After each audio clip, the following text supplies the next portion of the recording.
प्रखंड शिक्षा पदाधिकारी ने अपने विभाग के ऊपर लगे सभी आरोपों को किया खारिज। नमस्कार, मैं संजीव और आप देख रहे हैं दृष्टि न्यूज विद्यापति धाम।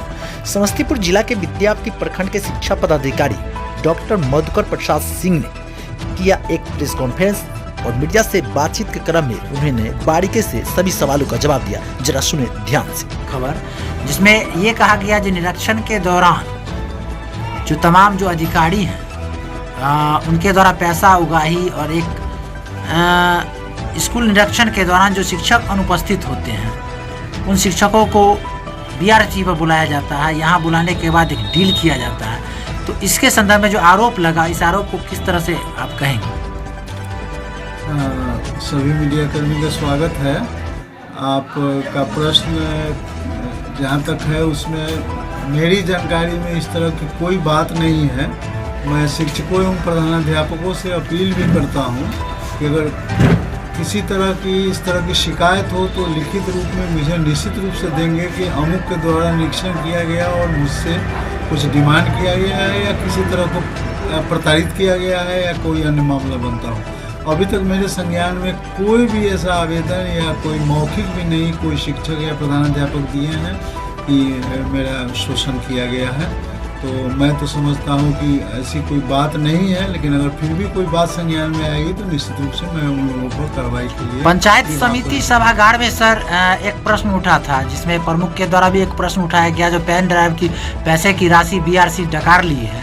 इसके संदर्भ में क्या कहेंगे? लेकिन आपका भी वर्जन उसमें लगा हुआ था सर, जिसमें ये कहा गया था जो मामले की जांच करके बताई जाएगी। तो क्या बताएंगे? मैंने जांच किया है। वो कोरोना काल में वो पेन ड्राइव दिया गया था और पेन ड्राइव की राशि थी प्रशिक्षण उपरांत शिक्षकों को।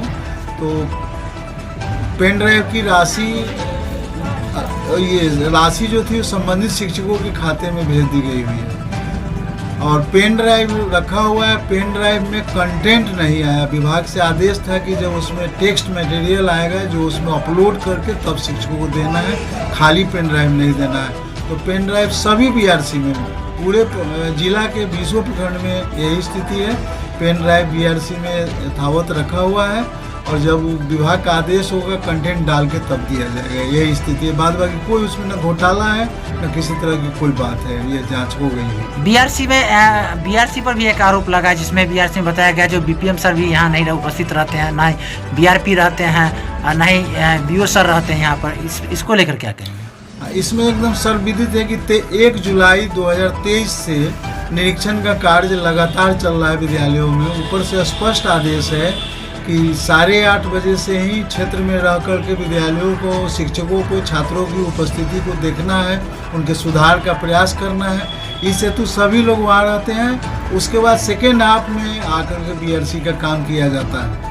सेकेंड हाफ में भी सर वहाँ निरीक्षण करने का ये अधिकार? सेकेंड हाफ में भी निरीक्षण करना है तो उसमें फेज वाइज हम लोग निरीक्षण करवा लेते हैं बारी बारी से। सेकेंड हाफ में भी निरीक्षण करना है, वो फिर 4:30 बजे की भी तस्वीर डालनी है हम लोगों को। निरीक्षण के दौरान किन किन चीज़ों को सर देखा जाता है? जैसे शिक्षकों की उपस्थिति, छात्र छात्राओं की उपस्थिति या अन्य कोई चीज़ें जो लगे असुविधाजनक वहाँ है या कुछ है? निरीक्षण के द्वारा सम्यक निरीक्षण किया जाता है। शिक्षकों की उपस्थिति के साथ साथ छात्रों की उपस्थिति के बारे में भी पूछा जाता है और उपस्थिति कम अगर है तो उनके बारे में प्रधानाध्यापक से बात किया जाता है।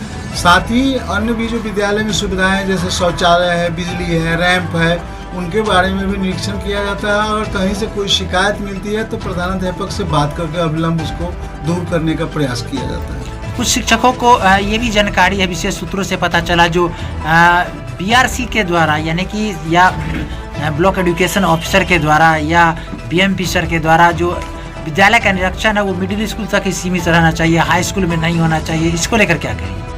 स्पष्ट आदेश है कि अब नर्सरी से +2 तक एक ही शिक्षा व्यवस्था के तहत आ गया और उसके प्रखंड स्तरीय निरीक्षी पदाधिकारी प्रखंड शिक्षा पदाधिकारी होंगे और उनके मातहत जितने होंगे सभी विद्यालयों में निरीक्षण करने जाएंगे, प्राथमिक से लेके उच्च माध्यमिक तक यानी कि +2 तक। ये आदेश है, विभाग का आदेश है, स्पष्ट आदेश है। इसमें कोई वट नहीं है, आदेश के अनुसार काम किया जाता है। सर अंत में ये बता दीजिए, टोला सेवक जो होते हैं विद्यालय में जिनका नियुक्ति हुआ है तो उनका मुख्य काम क्या है, कार्य क्या है? टोला सेवकों का नाम बदल दिया गया है। वर्तमान में उनका नाम शिक्षा सेवक हो गया है और उनका काम है कि विद्यालय में उस पोषक क्षेत्र के बच्चों को जो अनामांकित रह गए हैं या जो नामांकित भी हैं, अगर विद्यालय नहीं आते हैं तो उनको बुला करके अधिकतम उपस्थिति करानी। पहली बार अभिभावकगण से मिलकर पोषक क्षेत्र में जाना है। दूसरा महत्वपूर्ण काम है कि जो उस पोषक क्षेत्र के जो असाक्षर महिलाएं हैं उनको साक्षर करना भी उनको काम है। इसके लिए भी वो कोचिंग के रूप में महिलाओं को 20 महिलाओं को चिन्हित करके वो उनको साक्षर बनाने का प्रयास करते हैं। बिल्कुल मुफ्त। इसमें सरकार की योजना है, सरकार की तरफ से हर सुविधा है, किसी तरह का उसमें न सीखने वाले। उसका शेड्यूल कब बनाया गया? महिलाओं को जो साक्षर करना है, 20 महिलाओं को जोड़ना है, उसका शेड्यूल कब बना है? सामने शेड्यूल 2018 से ही चालू है। अच्छा, तो कब उनको देना है पठन पाठन या साक्षर बनाना है? तो कब? वो 1 बजे से 3 बजे तक महिलाओं को, उन लोगों को संबंधित विद्यालय में साक्षर बनाने के लिए सिखाना पढ़ाना है। तो वो शिक्षा सेवक हैं, तो शिक्षा सेवक के साथ साथ उसमें उनकी कोर्ट टीम भी कोई होगी या वो अकेले? शिक्षा सेवक ही अकेले करते हैं।